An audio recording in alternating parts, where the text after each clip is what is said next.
కేవలం టీడీపీ అధికారంలో ఉన్నప్పుడు మాత్రమే రైతులు సంతోషంగా ఉంటున్నారన్న చంద్రబాబు కమెంట్స్కు తనదైన స్టైల్లో కౌంటర్ ఇచ్చారు జగన్. రైతులను వెళ్లి అడిగితే నిజానిజాలు తెలుస్తాయి అన్నారు. పంట కుంటలు తవ్వించాం, కాలువల పుడికి తీసాం, చెరువుల్లో మట్టి తీసి ఒండ్రు మట్టి పొలాలకు తీసుకుపోయి ఆ చెరువులు కూడా నీళ్లు పెంచడానికి మనం ప్రయత్నం చేశాం.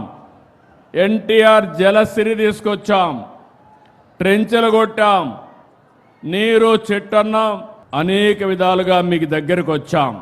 1997లో రైతుల్లోనే సాగునీటి సంఘాలను ఏర్పాటు చేసి మీకందరికీ నీరిచ్చే బాధ్యత ఆ రోజు నుంచే ప్రారంభించాం.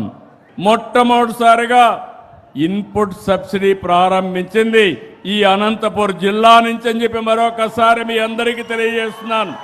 మైక్రో ఇరిగేషన్ పైన ఒక రిపోర్ట్ ఇచ్చాను. అదే ఈరోజు దేశంలో ఒక ఆదర్శం.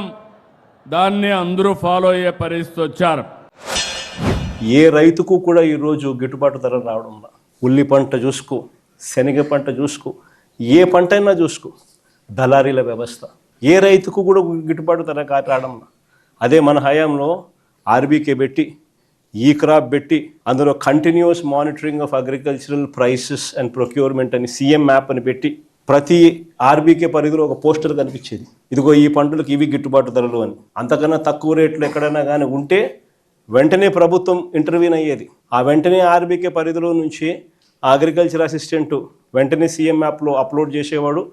జాయింట్ కలెక్టర్ మార్క్ఫెడ్కు సంబంధించి జాయింట్ మేనేజింగ్ డైరెక్టర్ పోస్ట్లో కూడా ఆయన పెట్టాం. వెంటనే జాయింట్ కలెక్టర్ ఇన్వాల్వ్ అయ్యేవాడు. వెంటనే ఆ ఆర్బీకే పరిధిలోనే మార్కెట్ ఇంటర్వెన్షన్ జరిగేది, కొనుగోలు చేసేవాళ్ళు. ఆ రకంగా 7,800 కోట్లు మనం ఖర్చు చేసి ప్రతి పంటకు గిట్టుబాటు ధరలు ఇచ్చిన పరిస్థితి నుంచి ఈరోజు రైతులకు ఏ పంటకు గిట్టుబాటు ధరలు రాని పరిస్థితి. ఈరోజు రైతులకు ఉచిత పంటల బీమా గాలికి ఎగిరిపోయిన పరిస్థితి.